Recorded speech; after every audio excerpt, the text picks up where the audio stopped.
we're pretty far in, but I want to talk quickly about why it is that psychedelics seem to have all these different effects on all these different systems. Like we talked about how ibogaine seems to have, at least what we can see, these three potentials: addiction, um, uh, TBI, MS. We talked about ketamine with depression, and through that psychotherapy, we talked about some of DMT for depression and brain regeneration, and also psilocybin for a number of different things. But outside of this, we're learning that psychedelics seem to be able to do similar things on the output. Like they can treat similar things very effectively, and they can treat a dynamic of different things. So despite very different mechanisms underlying the different psychedelics we spoke of today, they all share common characteristics that make them able to address these so many different conditions, different mental health conditions, different neurological conditions, and supporting sometimes medically unexplainable recovery.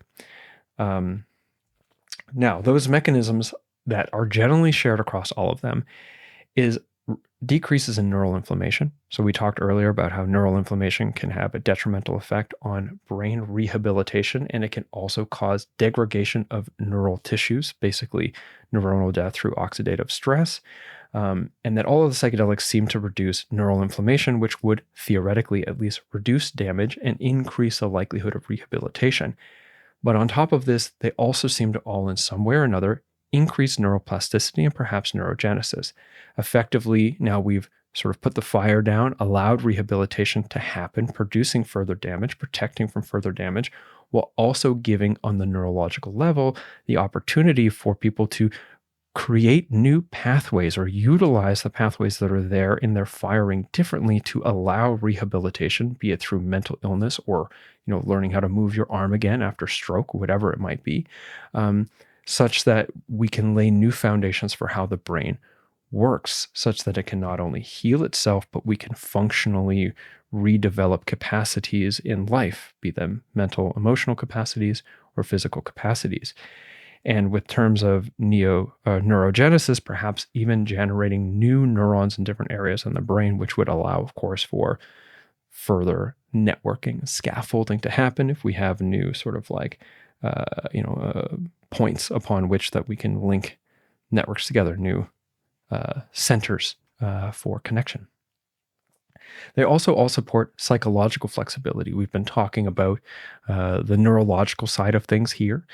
But on the psychological side of things, they produce the ability to think differently, to respond differently, to go in and look at aspects of ourselves or our lives or our experiences or our perspectives that normally would be locked, and shift those things to respond differently to what otherwise would have triggered a very typical response in us, to change our opinions on ourselves, to change our beliefs about ourselves, change the models with which we define what self is relative to other.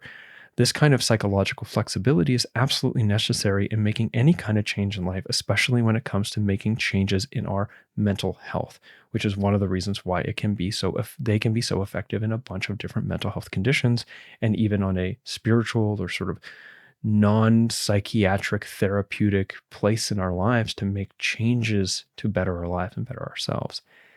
They also support placebo, and placebo can be a bit of a dirty word. It often is used to infer like not real or that's not actually happening. But an interview I did with Jim Fadiman and Jordan Gruber, who wrote a book about microdosing, they talk about basically how we misunderstand placebo and how important it is to understand what it is to support the placebo process. I'll leave a link.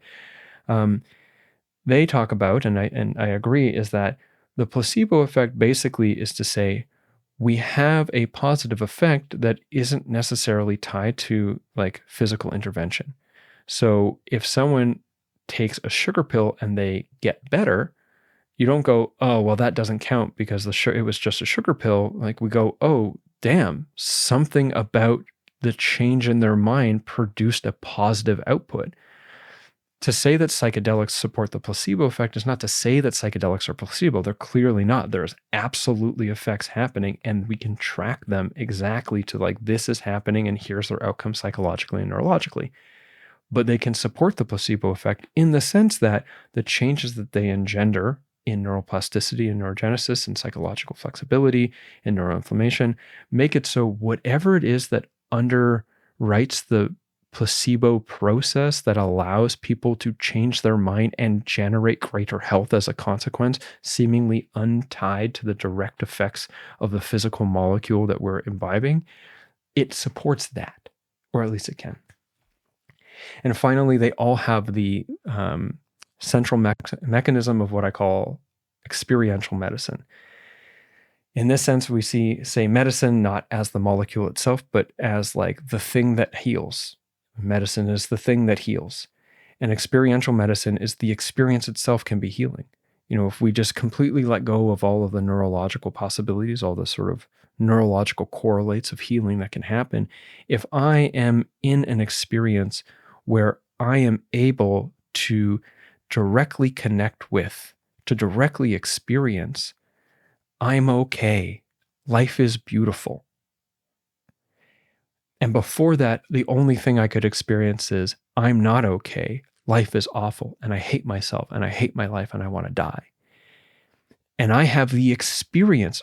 None of the neurological stuff matters in this sense. You know, if I just have the experience, the deeply lived experience for a moment of it being absolutely true that I'm okay and life is beautiful and life is worth living, that experience itself is medicine.